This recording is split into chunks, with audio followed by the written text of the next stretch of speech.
Kami yang hadir, bapak-bapak, ibu-ibu pengurus Masjid Nurul Huda yang berbahagia, bersyukur kita kepada Allah Subhanahu wa Ta'ala. Alhamdulillah, pada malam yang berbahagia ini, meskipun hujan tadi kencang ya, tapi tidak sampai malam bisa kita hadir bersama-sama di masjid yang mulia ini, di rumah Allah ini, tempat yang terbaik. InsyaAllah keberkahan selalu hadir di hadapan kita semua. Amin ya rabbal alamin. Berselawat kita kepada Rasulullah sallallahu alaihi wasallam. Allahumma shalli ala sayyidina Muhammad wa ala ali sayyidina Muhammad. Khatamul anbiya wal mursalin, penghulu segala nabi, penutup segala rasul. Imamul anbiya wal mursalin, imam para nabi dan imam para rasul. Mudah-mudahan di yaumil mahsyar kelak kita diakui oleh beliau sebagai umatnya. Karena sesuatu yang sangat kita takut dalam hidup kita ini apa? Beliau tidak mengakui kita sebagai umatnya. Na'udzubillah. Makanya Rasul mengatakan, kullu ummati yadkhulunal jannah. Setiap umatku pasti masuk surga. Setiap umatku pasti masuk surga. Kan soalnya hati awal. Kita ini umat Nabi Muhammad atau tidak? Umat Muhammad. Kata kita. Di sisi Rasulullah belum tahu. Maka di situ Rasulullah membuat batas. Kullu ummati yadkhulunal jannah illa man aba. Setiap umatku masuk surga kecuali orang-orang yang malas untuk masuk ke dalamnya. Rupanya ada yang malas masuk surga. Khila, sahabat bertanya, ya Rasulullah, man aba? Wahai Rasulullah, man aba? Siapakah orang yang malas itu? Di sinilah garisnya, Pak. Antara orang yang malas dan tidak malas itu. Siapa orang malas tadi? Man atani dakhalal jannah. Siapa yang taat kepadaku, dialah yang masuk surga. Wa man atani faqad aba, wa man asani faqad aba. Siapa yang berbuat maksiat kepadaku, maka dialah orang-orang yang malas untuk masuk surga Allah Subhanahu wa Ta'ala. Jadi pilihannya dua saja. Mau malas masuk surga, tumpuklah dosa itu sebanyak-banyaknya. Mau masuk surga, taatlah kepada Rasulullah sallallahu alaihi wasallam. Jadi malam ini kita juga mendoakan yang berangkat umrah, mudah-mudahan umrahnya makbulah, diterima oleh Allah. Ya, Ustaz Narmis, ya saya dia juga berangkat katanya. Jadi mudah-mudahan selamat berangkat, selamat pulang, mendapatkan keampunan dari Allah Subhanahu wa Ta'ala. Amin ya rabbal. Dan kita yang belum, insyaallah diberikan oleh Allah kesempatan untuk berangkat ke tanah suci tersebut. Amin. Kocok aminnya. Ya, amin ya. Nah, itulah.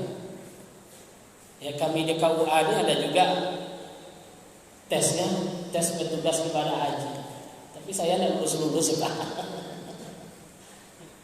Minta doa juga ke ibu-ibu, ada lagi tes petugas ibadah haji nanti diluluskan oleh Allah. Amin ya rabbal alamin. Baik Bapak Ibu rahimakumullah, kajian kita lanjutkan. Sudah 2 kali kita pertemuan membahas masalah fikih. Kemarin terakhir kita bahas tentang syurutus shalah, syarat-syarat sebelum salat. Salat itu nampaknya sederhana, kayak maghrib tadi 3 rakaat. Tapi dari salat itu kita kaji kemarin mesti ada 4 unsur di dalamnya. Apa unsur yang 4 itu? Yang pertama, syurutus salat, syarat-syarat sebelum salat. Ini terikat ini Bapak Ibu. Kalau syarat tidak ada, kurang 1 syarat, maka salat kita tidak akan diterima oleh Allah Subhanahu wa Ta'ala. Seperti orang melamar kerja, kurang syaratnya satu. Kira-kira lolos nggak bahannya? Nggak lolos. Padahal belum tes itu. Kenapa saya nggak ikut tes, Pak? Bahan kamu kurang. Apa kurangnya? Ijazah S2, contoh umpamanya. Belum lagi kita sholat sudah tidak diterima oleh Allah Subhanahu wa taala. Kenapa? Syaratnya kurang. Kita ulang lagi. Berapa kemarin syarat sebelum sholat? Berapa, Pak? Lupa. Syarat sebelum sholat kemarin ada 5. Ada 5. Kan 4 unsur tadi. Dalam sholat tadi ada 4 unsur. Yang pertama syarat. Yang kedua rukun. Rukun itu mulai Allahu Akbar sampai salam. Itu namanya rukun. Rukun itu arkan. Arkan itu anggota sholat. Kepalanya, tangannya, kakinya, semuanya itu disebut dengan rukun. Arkan. Maka iman itu disebut dengan tasdik bil qalbi, dibenarkan dengan hati, iqrar bil lisan, diucapkan dengan lidah, wa yaf'alu bil arkan, dilakukan dengan anggota. Jadi ada syarat salat, berarti belum masuk salat. Ada rukun salat, berarti batang tubuh salat tadi, mulai dari takbir sampai salam. Yang Bapak Ibu ketahui berapa rukun salat? Ada yang bilang 13 umum. Itu orang-orang tua dulu tuh. Baramulo rukun salat itu 13 perkara orang tua-tua dulu. Benar.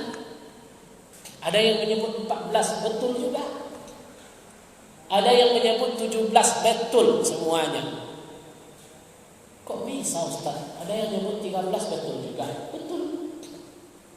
Kenapa dia menyebut 13? Dia tidak memasukkan setiap rukun tadi tumaknina. Ruku tumaknina pada ruku, i'tidal tumaknina pada i'tidal. Dia hitung 1, maka jumlahnya 13. Sebagian fikih menyebut 14 rukunnya. Kenapa? Dia pisahkan rukun terakhir tumaknina setiap perbuatan sholat. Jadi tumaknina dia tambah 1, jadi 14. Yang bilang 17 berarti 13 ke 17 dia tambah 6 rukun salat. Apa? Tumaknina di setiap 6 rukun yang memerlukan tumaknina. Contoh, rukuk tumaknina, i'tidal tumaknina, sujud tumaknina.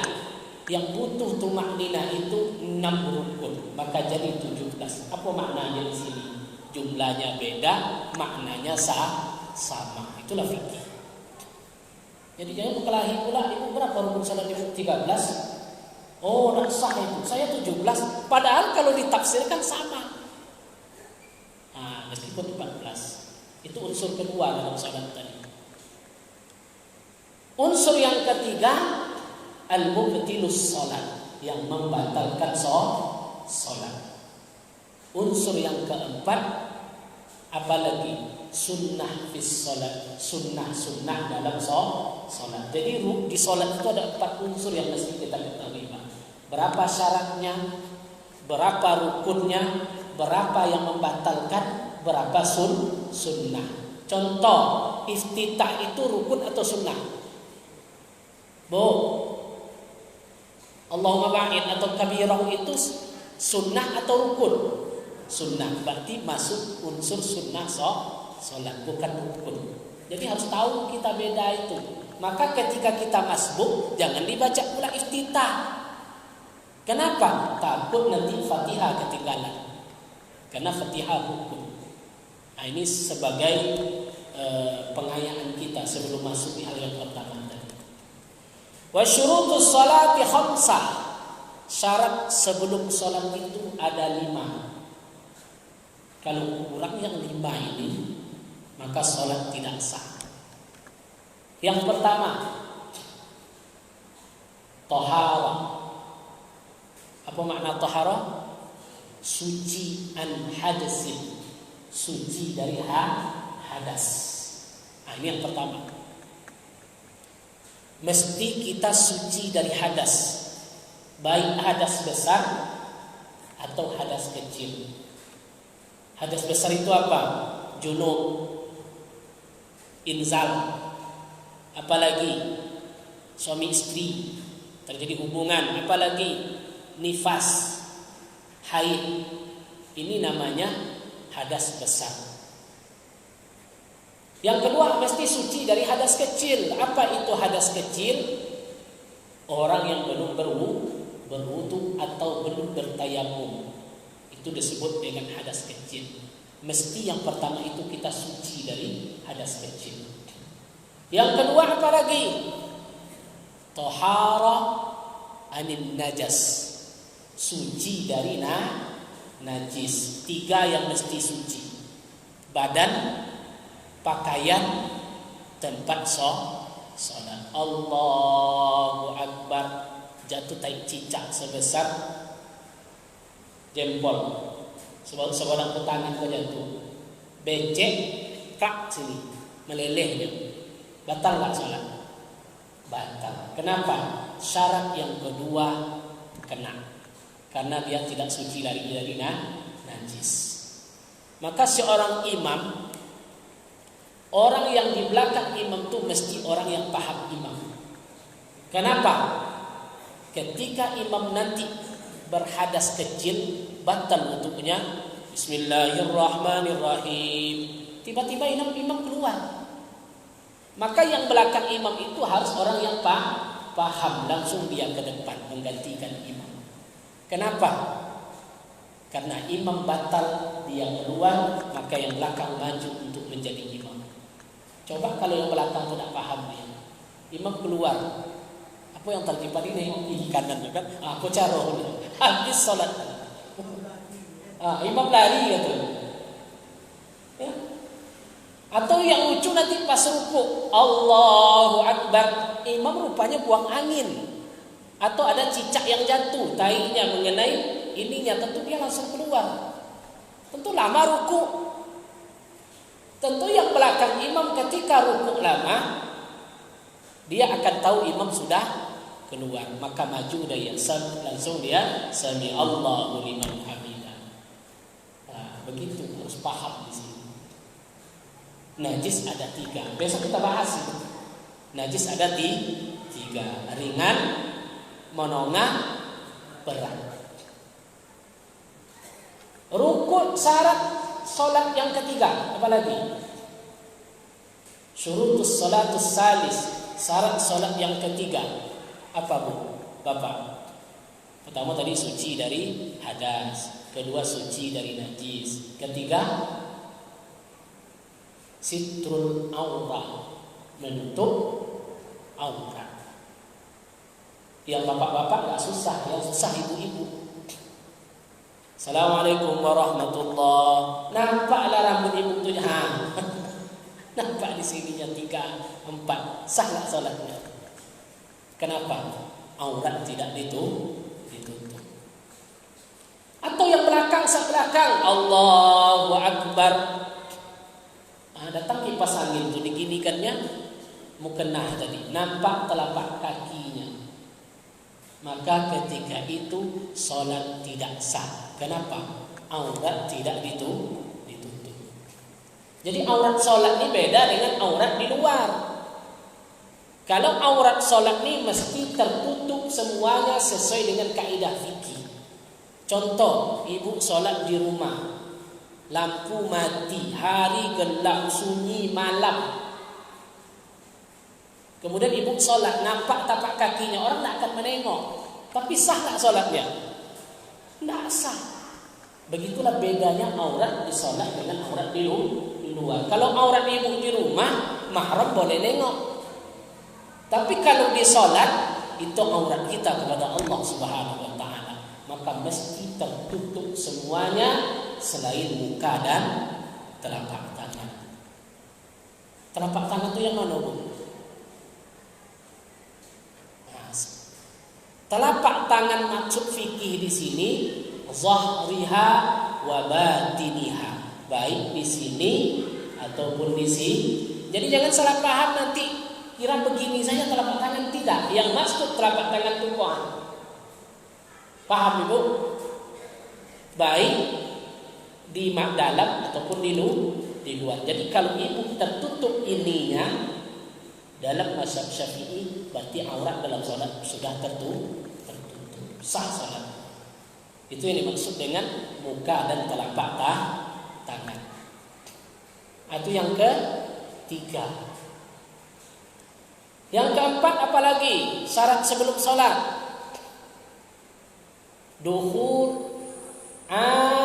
Dukhulul waktu. Ingat ya, mengetahui masuk waktu.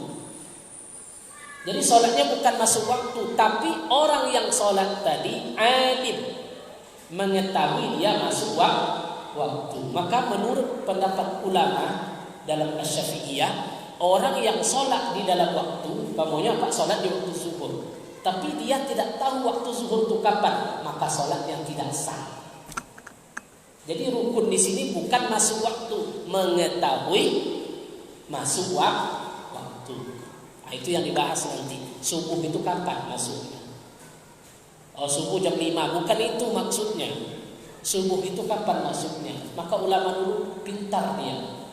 Tulu'ul fajr shadiq, terbit fajar shadiq. Kapan berakhir? Tulu'us syamsi, terbit matahari. Kapan waktu zuhur? Zawal, tergelincir matahari. Taruh bayang-bayang condong dia sedikit, berarti waktu zuhur masuk. Kapan habis waktu zuhur? Mislain, sama bayang-bayang dengan tubuh. Toga waktu matahari tadi, bayang-bayang kita ini sama dengan bayang-bayang tadi tingginya. Berarti waktu zuhur habis, asar masuk. Kapan berakhir waktu asar? Ghurub, terbenam matahari. Kapan masuk waktu isya? Zawal syafaq al-ahmar, hilang syafaq merah. Yang di langit itu kan sekarang nampak itu agak kemerah-merahan. Ketika dia hilang, berarti masuk waktu isya. Jadi dijelaskan oleh agama ini, alam inilah yang kita lihat dalam menentukan masuk waktu. Itu yang keempat. Yang kelima, apa syarat sebelum sholat yang kelima? Mustaqbilan qiblah. Apa artinya? Menghadap kiblat. Maka disebut di situ kiblat Masy'aril Haram. Betul-betul menghadap ke Masy'aril Haram. Makanya ketika teknologi ditemukan, banyak masjid yang beralih kiblat. Kenapa? Baru ditemukan alat pengukur, rupanya Ka'bah itu bukan di sini, di sana. Pernah enggak ketemu masjid yang kiblatnya ke sana? Kan banyak. Alhamdulillah masjid sudah diukur misalnya. Pas. Cuman anehnya masjid-masjid orang-orang tua kita dulu, saya pernah tes dari hisab ru'yah. Di Kementerian Agama kan ada hisab ru'yah. Ada 2 waktu menentukan kepastian arah kiblat. Kalau tidak salah bulan Mei, jam sekian setelah asar. Kalau kita letakkan tiang kemana bayang-bayang tiang itu, berarti itu arah lawan Ka'bah. Kalau bayang ke sini, berarti Ka'bahnya ke sana. Itu pernah saya tes di masjid-masjid tua seperti Masjid Jami Air Tiris. Karena tua masjidnya itu. Ada di kampung dulu namanya Masjid Raya juga, berdiri 1912. Kenapa masjid orang-orang tua dulu pas, Pak? Ketika teknologi ditemukan, kiblat orang itu pas. Makanya masjid tua tidak ada yang meleset kiblatnya. Tengok sampai sekarang. Masjid Jami Air Tiris ketika diukur dengan teknologi pas menghadap Ka'bah. Tapi kenapa masjid-masjid yang baru berdirikan setelah itu muncul kesalahan dalam arah kiblat? Rupanya orang tua dulu itulah ilmunya, disebut dengan ilmu falak. Ilmu falak itulah mulai hilang. Nah, dikuasai oleh orang barat, muncul kompas. Padahal itu dulu ilmu Islam. Ilmu falak itu ilmu perbintangan, di mana arah segala macam. Kenapa mereka begitu konsen tentang ilmu ini? Salah satu sholat berkaitan dengan ilmu falak. masuk waktu dan menghadap kiblat. Jadi alhamdulillah Masjid Nurul Huda kiblatnya pas. Nah, kenapa? Mungkin sebelum berdiri kan dites dulu kan. Nah, orang-orang dulu kadang tebak-tebak saja, nggak dites dulu, ditengok dulu arahnya di mana. Barulah pancang masjid itu dipaskan. Bapak Ibu rahimakumullah, berarti 5 rukunnya tadi Bapak Ibu. Ini harus kita ingat. Ulang, yang pertama apa tadi? Suci dari hadas. Yang kedua, suci dari najis.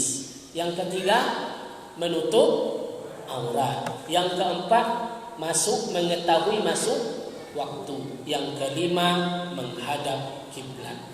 Masuk kita poin yang pertama, suci dari hadas. Ini panjang dari fikih. Apa itu suci dari hadas? Hadas isman. Hadas itu ada 2 macam. Yang pertama hadas kecil, yang kedua hadas besar. Bagaimana menghilangkan hadas kecil? Bil wudu. Gimana cara menghilangkan hadas kecil, Bu? Berwudu. Jadi Ustaz, dalam wudu itu ada pula 4 unsur. Dalam wudu itu berapa unsur? 4 unsur. Yang pertama syarat wudu. Yang kedua rukun wudu. Yang ketiga sunat wudu. Yang keempat yang membatalkan wudu. Wudu itu yang kita buat sehari-hari. Ada 4 unsur yang mesti kita ketahui.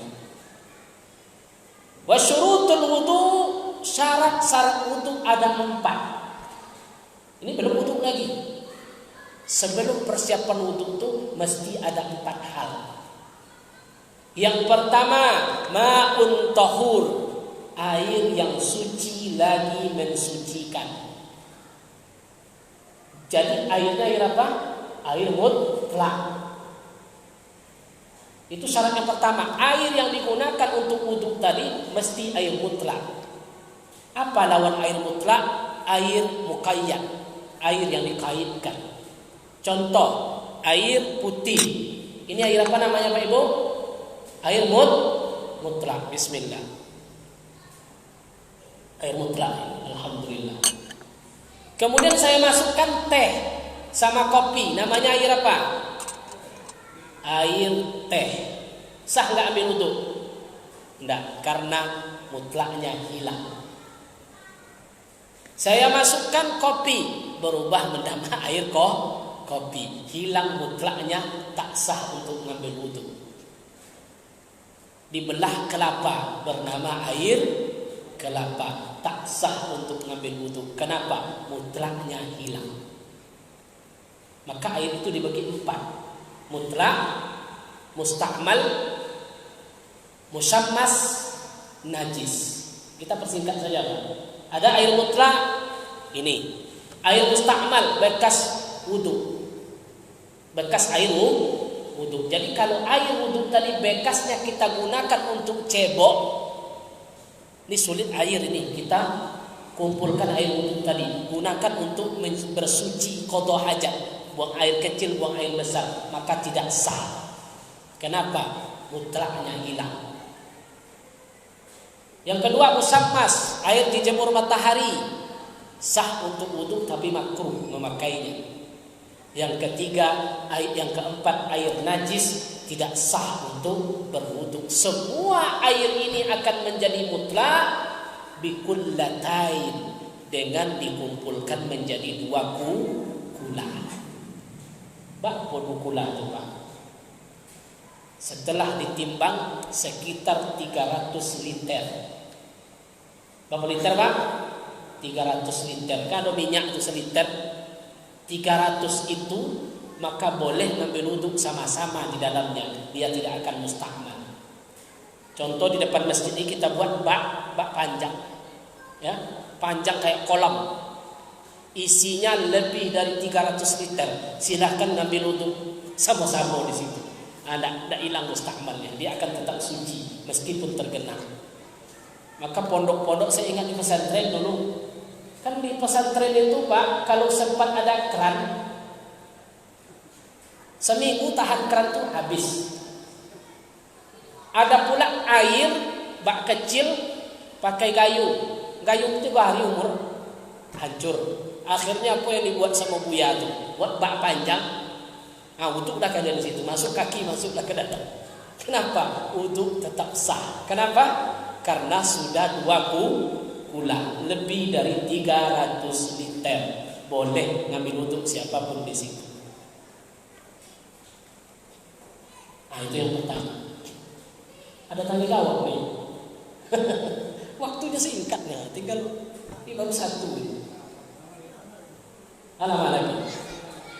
Yang kedua, yang pertama tadi mesti airnya mutlak. Ini syarat dulu, syarat wudhu. Yang kedua, ghairu ha'il bainal a'dha' wal ma'.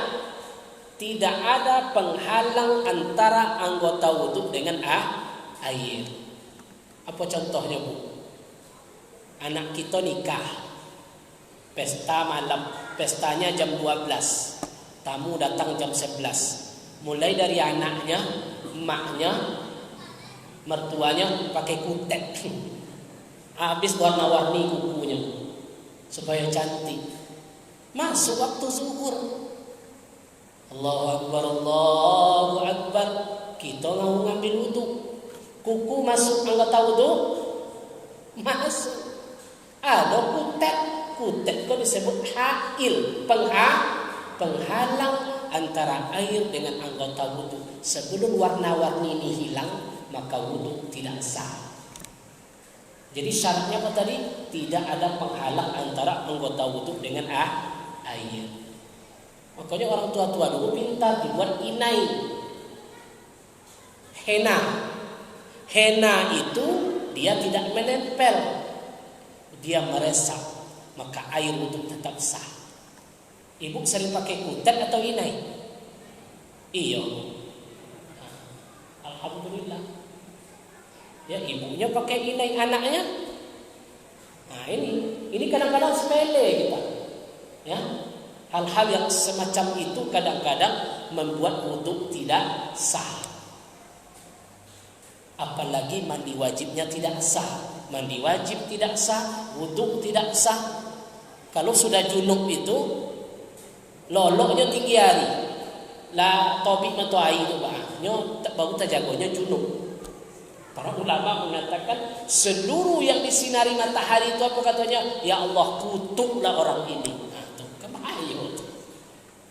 Jadi betul-betul dijaga hailnya, tidak ada antara air wudhu dengan anggota badan tadi, jangan ada pembatas. Meskipun karet, gota, apalagi lem, segala macam yang harus dibersihkan dulu, baru dia sah untuk berwudhu. Yang ketiga, apalagi syarat untuk berwudhu tadi supaya sah dia, pada anggota wudhu ghairu mutaghayyiril ma', tidak ada yang merubah air.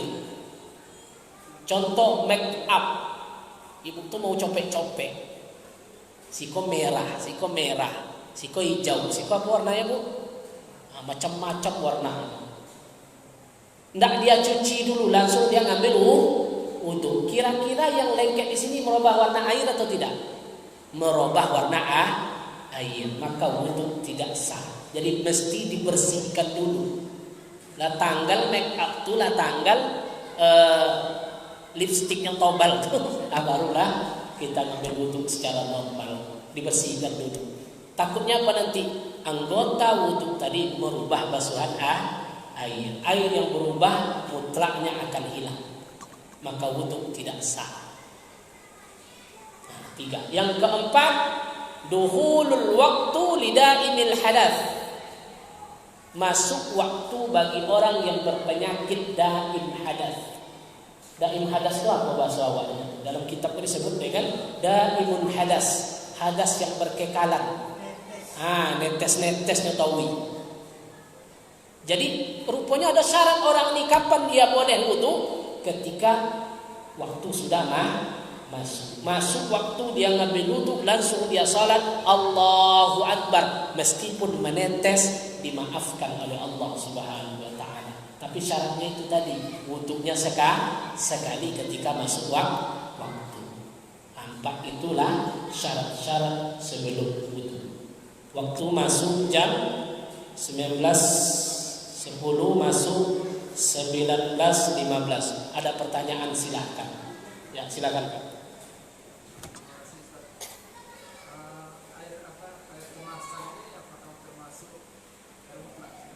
Air kemasan. Ya, air mineral kan namanya air mutlak. Karena dia tidak merubah nama air. Karena tidak merubah nama air dan rasanya pun tidak berubah. Yang tiga itu Pak perubahan air. Yang pertama rasa, yang kedua bentuk, yang ketiga warna. Selama tiga ini tidak berubah, maka dia disebut dengan air mutlak. Kalau ini ada nggak yang berubah air kemasan? Mungkin rasanya harus tiga unsur yang berubah. Warnanya berubah nggak Pak? Nggak berubah. Maka air mineral sah untuk ngambil wudhu. Maka disebutkan dalam Fathul Qarib, air wudhu itu yang keluar dari bumi dan turun dari langit. Nah, itu filosofinya. Yang keluar dari bumi itu apa? Air laut, air mata air. Itu semuanya air mutlak. Air laut sah Pak, betul. Karena air bumi. Air mata air, air sungai, air sumur, bi'run yang keluar dari tanah atau yang turun dari langit, air hujan atau air salju, embun. Ketika dikumpulkan menjadi air, dia disebut dengan ma'ul mutlak, air mutlak. Nah, jadi untuk menggambarkan itu saja, selama dia tidak bercampur dengan yang merubahnya, seperti kopi, ya, teh atau yang lain-lain. Paham ya? Ada lagi? Ya, silakan. Gigi palsu. Ya, gigi palsu tak masuk dia dalam anggota yang wajib dibasuh. Kan gigi tak masuk anggota wudhu. Yang masuk anggota wudhu itu, besok kita kaji itu, masuk rukun wudhu. Wajhun itu apa maknanya? Wajah. Jadi wajah itu apa yang dimaksud dengan wajah? Mulai dari batas tumbuh rambut sampai ujung dagu. Mulai dari usnain, dua putik telinga. Semua ini harus basah, zohriha wa batiniha. Baik zohirnya atau batinnya yang di luar, mesti basah. Terus bibir gimana? Wajib nggak basah? Bibir luar wajib basah. Jadi normal Bu, ambil wudhu itu harus normal. Yang zohir itu mesti basah. Jadi kalau ibu pakai lipstik takut gincunya hilang, kita cuci muka, ada sah. Kenapa? Ini nggak basah. Jadi bibir luar masuk anggota wudhu, gigi tidak. Nah, gigi nggak masuk anggota wudhu karena dia di dalam. Jadi tidak perlu ditanggalkan Pak. Tetap dia di dalam karena dia bukan masuk dalam anggota wudhu. Ya, silakan. Ya.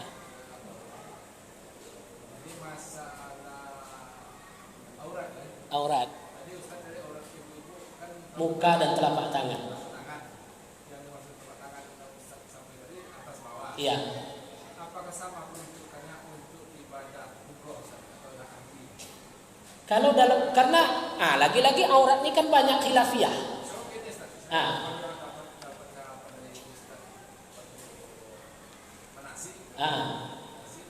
Yang aurat untuk ibu itu yang tangan bawah aja di atas lutut. Kalau tapi kan atas bawah. Iya, atas bawah. Sama peruntukannya untuk ibadah. Saya tak tahu di mana dasar dia nyari itu. Memang menurut sebagian mazhab seluruh ada pendapat seperti itu. Cuman pendapat sebagian mengatakan muka dan telapak tangan. Dalam fikih ini lafaznya yang tertulis ini bukan karangan saya, zahiruha wa batinuha, baik yang di atas ataupun yang di bawah. Cuman logika kita ya juga Pak, masa telapak tangan tidak aurat, punggung aurat, jadi pakai gimana? Harus pakai mana batasnya? Kan lucu juga jadi untuk apa ditengokkan lagi? Karena setiap telapak tangan mesti ada punggung tangan. Jadi gimana menentukan batas aurat nanti? Apakah ini? Kan tidak mungkin juga. Maka fikih sini menyebutkan yang dimaksud muka dan telapak tangan itu baik punggung ataupun telapak. Nanti sampai ke sana masalah bab aurat. Ada lafaz teks lafaz kitabnya. Kitab saya ini Fathul Mu'in dari kitab I'anatul Talibin, mazhabnya mazhab Syafi'i. Ke atasnya lagi Syarah Qalbi wa Umairah. Ke atasnya lagi Mukhtar Mazli, masuk lagi sampai ke Al-Um. Al-Um ini induk dari kata karangan Imam Syafi'i sendiri, merupakan dasar daripada mazhab Imam Syafi'i itu sendiri. Jadi kalau ada beda pendapat, itulah fikih. Jadi fikih itu kaya, khazanahnya banyak. Jadi beragam pendapat, dan itu merupakan kita harus tasabuh. Nah, bisa saja Ustaz di mana dasarnya. Yang penting dasar kitabnya dari mana. Nah, itu yang perlu yang kita bahas. Tidak pendapat saya. Kalau pendapat saya nggak ada, ilmunya nggak ada. Tentu pendapat ulama. Karena waktu sudah masuk, insya Allah. Ya.